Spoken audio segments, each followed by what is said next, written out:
Hey all you nerds, Gabe aka Froopy Art here, and welcome back to our Gravity Falls Encrypted-inspired Pokemon region.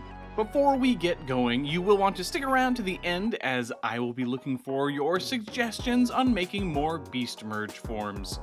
Alright, so in the previous episode, you're still traveling a weird Ultra Beast infested apocalypse helping people. You defeated a legendary Ultra Beast and rescued Looker and the two local cops.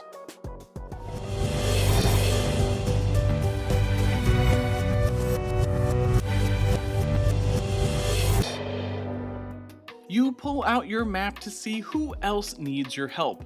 To the east, you spot a poison-type icon showing that one of your mind-controlled friends is there. You pull out your trusty grappling hook and ascend out of the cenote. You pass through the desert where the normally dormant Pokemon are running about in fear. A Snooton and Tiwi run by, being chased by a Borbcact riding a Seratuka. Things are definitely getting weird out here.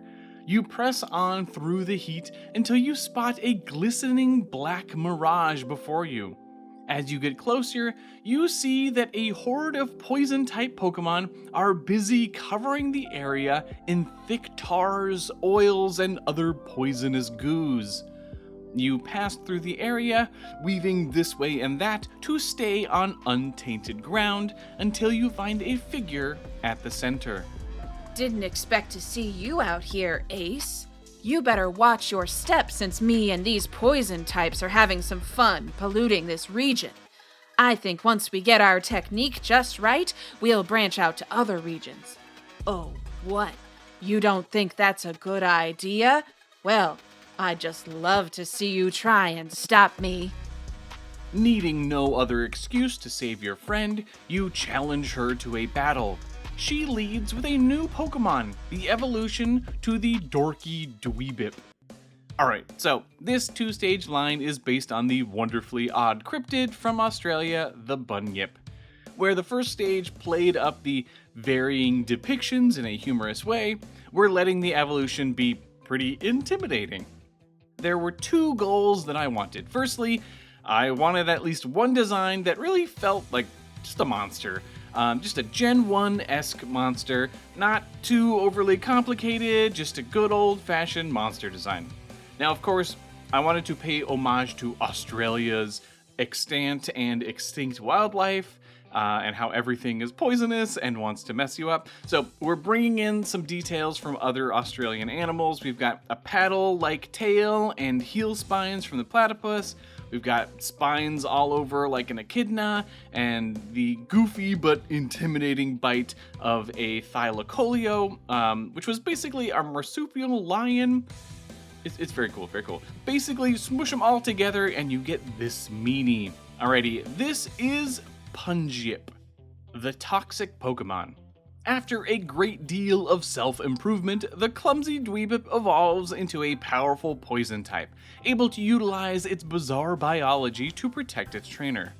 Punjip is covered with venomous spines, making it difficult for opponents to effectively attack. While it makes a menacing face, it still cares deeply for its trainer and will do everything it can to protect them. The ability is Poison Point, so that means if you make contact with it, there's a chance you'll get poisoned, and the hidden ability is Poison Touch. It's pretty bulky, and with its potential abilities, there's just not a world that your team doesn't end up with some poison. You wish you were fighting its much weaker pre-evolution, as this thing is tough, but you feint it, and Cordelia sends out another toothy poison type. Kankaga snaps at you with its massive skull, dealing massive damage with its strong jaw ability. You fight back and are able to knock it out. After that, Cordelia has a bit of a curveball with her trusty Molunder.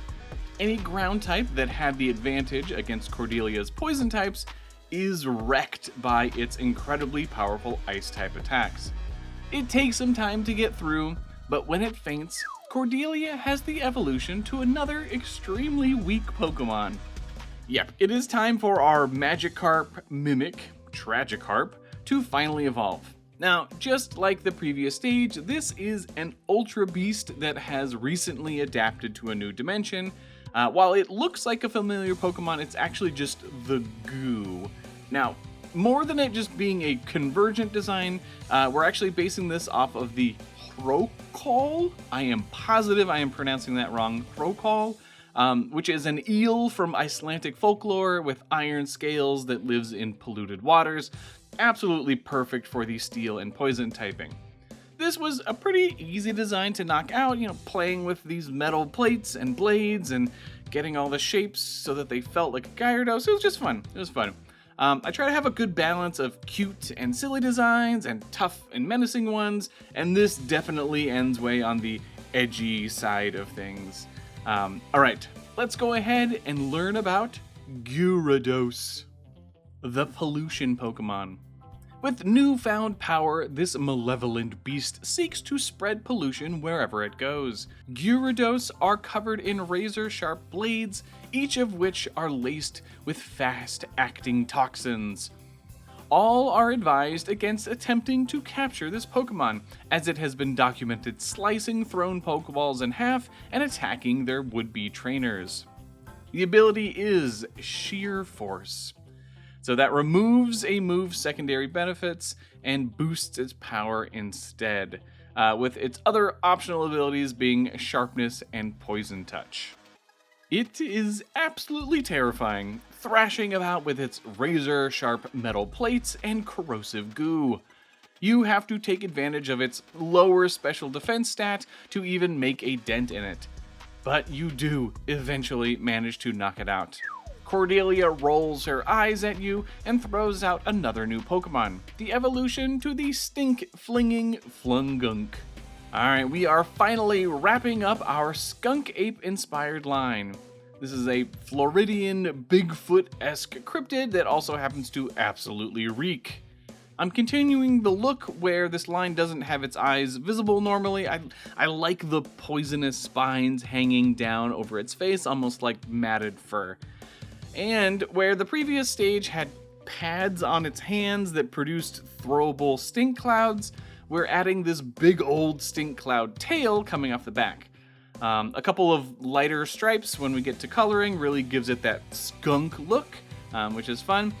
And in battle, it grabs some of its tail to either power up its punches or throw the concentrated gas.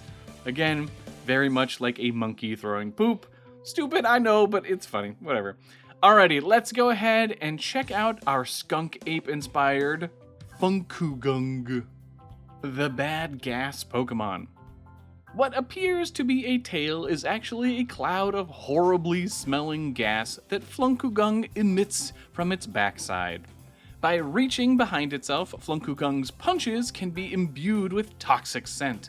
Luckily, it is easy to steer clear of this smelly ape, as its stench is hard to miss. The ability is, then, of course, Stench, so there is a 10% chance to cause an opponent to flinch when hit by a damaging move. And sure, it's a little slow, but we are giving this Pokemon its own priority signature move called Stink Sneak. So, kind of a silent but deadly type of move. Very funny, very silly. Alright, it's annoying, but you take down Funkugung. Cordelia tosses out her final Pokemon, the slithering bug-type Venospar. Before you can get an attack in, she already has grabbed her Beast Merge necklace and the two fuse together. I got a lot of great suggestions for this Beast Merge form, in particular some that played off of the fact that Dunsparce's split evolution got a cute bumper car inspired like roller coaster thing. So people were thinking about bullet trains and treadmills and pirate ships and some other amusement park adjacent designs. But the one that I liked the most was from Outside the Outside, who suggested we look at the classic spinning teacup ride. The spinning nature fits really well with the poison type, but it also let me sneak in Cordelia's ice type by having it spin about on a disc of ice. For Moose and now Cordelia, I really wanted to make sure their Beast Merge forms had the typings from their first fights. Beyond that, it was just wrapping Venospar's design elements around a cup, filling it with ice that locks the trainer in place, and having some fun with the ice textures. Alrighty, let's go ahead and meet Beast Merge Venospar, the Sickness Spinner. The long bug wraps around their trainer and morphs into the shape of a large teacup. Ice fills the cup and locks the trainer in place as the cup begins to rotate. Sheets of ice form under the base wherever it goes, allowing it to spin at nauseating speeds. The forces involved let this form fling ice and poison type attacks with blinding speed. After unfusing, only the hardiest of trainers can keep from immediately losing their lunches. The ability is Quick Spin, which removes all hazards when entering battle. That's kind of fun. So she cleans up any entry hazards and whips around the battlefield. Any ground types that you had left are decimated by its powerful ice beams.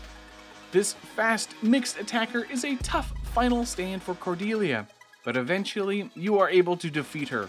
She separates from her Pokémon and collapses. You swoop in and remove the mind control collar from her neck. Dang, sorry about that, but I knew I could count on you to kick my butt. And yikes, looks like I really made this area a mess. But anyway, what do I need to do? Bring this collar back to McFadden in town? I can do that. You stay safe out there. Cordelia takes the mind control collar marked with the poison type symbol and starts back to town.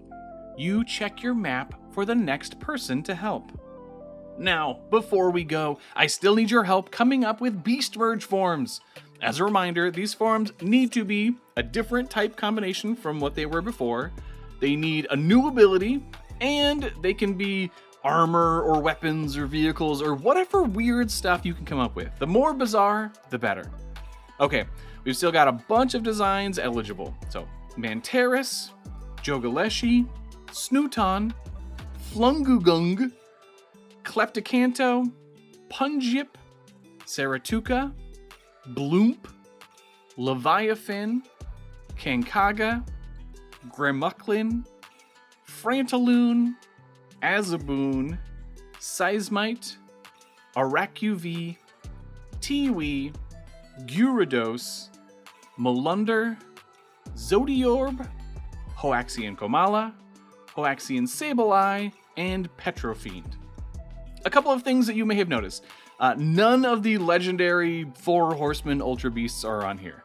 There are only 2 Battle Facility bonus episodes left, and the final one will have all of our horsemen in it. So this is going to be our last Battle Facility episode for this group of designs. Now obviously we aren't going to fit all of these in, so after the main Pokemon Eclipse series has finished up, I'll still be taking suggestions to finish up all of the remaining Beast Merge forms. I'm looking forward to hearing what you come up with for these. Be sure to leave a like, comment, and subscribe if you are enjoying this series. There's a new puzzle added to the Discord server, so check out the video description for details on how to join all of the journal deciphering fun. We're getting close to the end. It's pretty good stuff.